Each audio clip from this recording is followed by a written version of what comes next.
and don't forget to like, share, comment and subscribe. Positive energy ఎలా వస్తుందో చూద్దాం. ముందుగా చీపురు విషయంలో ఈ చిన్న పొరపాటు మీ జీవితంలో దరిద్రానికి దారులు తీస్తుంది. ధన నష్టం తప్పదు. పాడైన చీపురుతో ఇల్లు శుభ్రం చేస్తే చాలా సమస్యలు ఎదురవుతాయి అని కూడా నమ్ముతారు. దీనివల్ల ఆ వ్యక్తి ఆర్థిక ఇబ్బందుల్ని ఎదుర్కోవాల్సి వస్తుంది. వాస్తుశాస్త్రం ప్రకారం చీపురు లక్ష్మీదేవికి ప్రతిరూపంగా భావిస్తారు. అదేవిధంగా వాస్తుశాస్త్రంలో చీపురకు ప్రత్యేక ప్రాధాన్యత ఉంది. చీపురు ఇంట్లోని మురికిని, చెత్తను తొలగించడానికి మాత్రమే ఉపయోగించే వస్తువు కాదు. ఇది ఇంటికి పట్టిన దరిద్రాన్ని కూడా తొలగించగల శక్తి కలిగి ఉన్నది.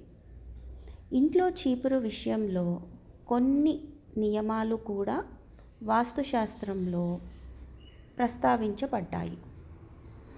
ఈ నియమాల్ని పాటించకపోతే ఏమవుతుందో ముందు తెలుసుకుందాం. ఆ ఇంట్లో దారిద్ర్యం తాండవిస్తుందట. ఇంట్లో చీపురు ఉంచే విషయంలో సూచింపబడిన నియమాల్ని పాటించకపోతే లక్ష్మీదేవి ఆ ఇంట్లో నుంచి వెళ్ళిపోతుంది. దాంతో ఆ ఇంటిల్లే పాదికి కష్టాలు తప్పవు. చీపిరేంటి, లక్ష్మీదేవి ఏంటి, కష్టాలేంటి, నష్టాలేంటి అని అనుకోకండి. ముందు మీకే క్లియర్గా అర్థమవుతోంది. ఇది వాస్తుశాస్త్రం చెబుతుంది. ఆ నియమాలేంటో పరిశీలిద్దాం. వాస్తు ప్రకారం చీపురుని ఎప్పుడు నిలబెట్టి ఉంచకూడదట. నిలబెట్టే ఉంచే చీపురు అశుభంగా భావిస్తారు. అందుకే చీపురును ఎప్పుడు పడుకోబెట్టి ఉంచాలి. చీపురును ఎప్పుడు కిచెన్లో అంటే వంటగదిలో ఉంచకూడదంట. కిచెన్లో చీపురు ఉంచడం వల్ల ఇంట్లో అన్నం కొరత ఏర్పడుతుందని వాస్తుశాస్త్రంలో చెబుతోంది. దాంతోపాటు ఇంటి కుటుంబ సభ్యుల ఆరోగ్యంపై కూడా ప్రభావం పడుతుంది. వాస్తు పండితుల ప్రకారం ఇంట్లో చీపురుని డబ్బులు దాచినట్టే దాచి ఉంచాలి. బహిరంగంగా ఉంచడం అశుభంగా భావిస్తారు. డబ్బులు దాచినట్టు అని బీరువాలో ఏం పెట్టక్కర్లేదు. ఇంటి వెనకాల ఎవరికి కనపడకుండా పెడితే సరిపోతుంది. అందరి దృష్టి అట్టే వెళ్తుంది. ఇతరుల దృష్టి పడిన చోట ఇంట్లో చీపురు ఉంచాలంటారు. బహిరంగ ఉంచితే ఆ ఇంట్లోని పాజిటివ్ ఎనర్జీని ఆ చీపురు దూరం చేస్తుందని చెబుతారు. వాస్తు నిపుణులు సూచన మేరకు చీపురు ఎప్పుడు దక్షిణ దిశలోనే ఉంచాలి.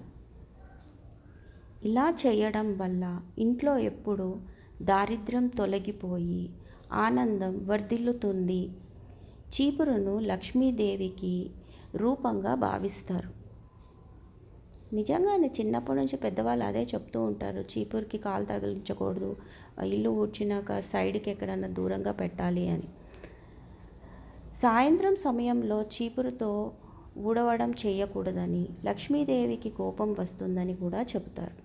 సూర్యాస్తమయం అయిన తర్వాత ఏదైనా కొన్ని కారణాల చేత చీపురుతో ఊడవాల్సి వస్తే మట్టి చెత్తను ఇంట్లోనే ఒక మూలకి ఉంచుకోవాలి. అది పొద్దున అయినప్పుడు తీసేయాలని చెప్తున్నారు.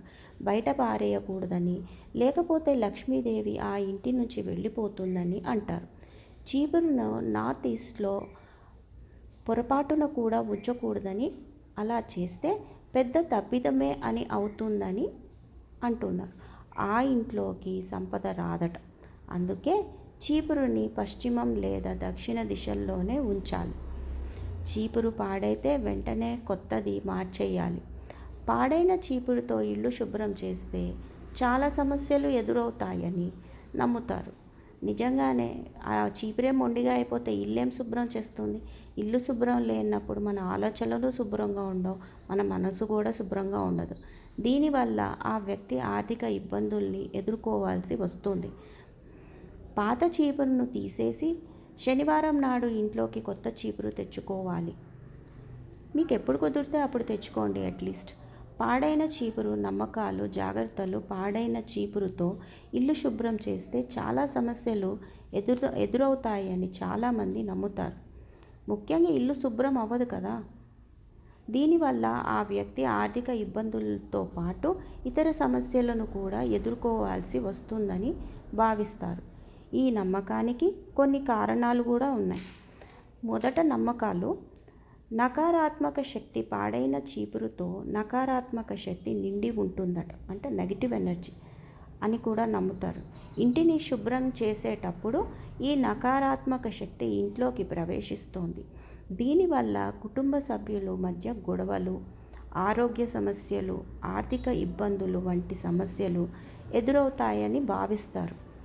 ఇల్లు శుభ్రంగా ఉంటే ఖచ్చితంగా మన మనసు, మన ఆలోచనలు బాగుంటాయి, మన ఆరోగ్యం కూడా బాగుంటుంది. ఆ లక్ష్మి పాడైన చీపురును ఆ లక్ష్మికి చిహ్నంగా భావిస్తారు, అంటే దరిద్రం లక్ష్మి అన్నమాట. ఇంటిని శుభ్రం చేసేటప్పుడు ఈ చీపురును ఉపయోగించడం వల్ల లక్ష్మీదేవి ఇంటి నుండి వెళ్ళిపోతుందని నమ్ముతారు. శక్తి క్షీణత, లాస్ ఆఫ్ ఎనర్జీ అన్నమాట. పాడైన చీపురు ఇంటి శక్తిని హరించి వేస్తుందని నమ్ముతారు. దీనివల్ల ఇంట్లో నివసించే వ్యక్తుల్లో శక్తి స్థాయిలు క్షీణిస్తాయి. దీనివల్ల అలసట, నీరసం వంటి సమస్యలు ఎదురవుతాయి. దీనికి సైంటిఫికల్గా కూడా మనం చెప్పుకుందాం. సో ఇలా జరగకుండా ఉండాలి అంటే కొన్ని జాగ్రత్తలు తీసుకోవాలి. ఆ జాగ్రత్తల గురించి కూడా తెలుసుకుందాం.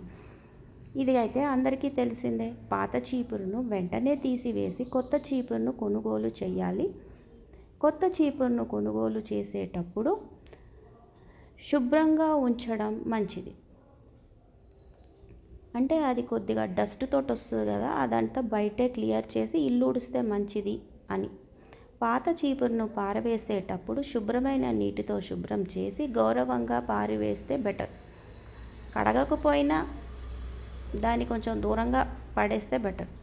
ఈ నమ్మకాలకు శాస్త్రీయ ఆధారాలు లేవు, కానీ పాడైన చీపురుతో ఇల్లు శుభ్రం చేయడం వల్ల ఆరోగ్య సమస్యలు వచ్చే అవకాశం ఉంది.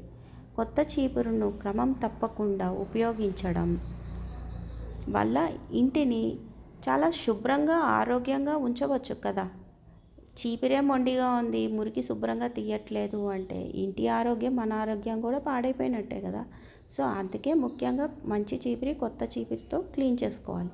ఇక్కడ చెప్పిన విషయాలు చాలామంది నమ్ముతున్నదే. పాత చీపురుతో ఇల్లు శుభ్రం చేయడం వల్ల సమస్యలు వస్తాయి అని, ఆర్థిక ఇబ్బందులు ఎదురవుతాయని నమ్మకం ఉంది. ఇదేంటి చీపిరి ఆర్థిక ఇబ్బంది? తెలుసుకుందాం. దీనికి కొన్ని కారణాలు ఉన్నాయి, కానీ ఇది కేవలం నమ్మకమని. దీనికి శాస్త్రీయ ఆధారాలు లేవు. పాత చీపురుతో ఇల్లు శుభ్రం చేయటం వల్ల ఇంట్లోకి దుమ్ము, ధూళి ఎక్కువగా వ్యాపిస్తుంది. ముఖ్యంగా ఎక్కువైపోతుంది, ఇంట్లోకి వచ్చేస్తుంది అన్నమాట. డోర్స్ వేసున్నా వచ్చేస్తుంది. దీనివల్ల అనారోగ్య సమస్యలు వచ్చే అవకాశాలు ఉంటాయి. అలాగే పాత చీపురు సరిగ్గా శుభ్రం చేయకపోతే బ్యాక్టీరియా వ్యాపిస్తుంది. అవును కదా, ముఖ్యమైనది ఇదే. ఆ ప్రమాదం ఉంది కాబట్టి పాత చీపురును వాడకుండా కొత్త చీపురును వాడడం మంచిది. కొత్త చీపురు కొనుగోలు చేసేటప్పుడు శుభతిథులను పరిగణించాల్సిన అవసరం ఏమీ లేదు. మీ వీలున్నప్పుడు వెళ్ళి కొనుక్కొని బాగా మొండిగైపోయిన చీపుర్లు తీసేసి కొత్త చీపిరి తెచ్చుకొని ఊడ్చుకుంటే ఇల్లు శుభ్రంగా ఉంటుంది, మీ ఆరోగ్యం కూడా బాగుంటుంది, ధనం కూడా పోదు. మీ ఇంటిని శుభ్రంగా, ఆరోగ్యంగా ఉంచడానికి కొత్త చీపురును క్రమం తప్పకుండా ఉపయోగించండి. సో ఇది పాడైపోయినప్పుడల్లా కొత్త తెచ్చుకొని వాడుకోవడం వల్ల ఇల్లు శుభ్రంగా ఉంటుంది, మన ఆరోగ్యం బాగుంటుంది, మన మనసు కూడా బాగుంటుంది, డబ్బులు కూడా నిలుస్తాయి. So don't forget to like, share, comment and subscribe. Thanks for watching.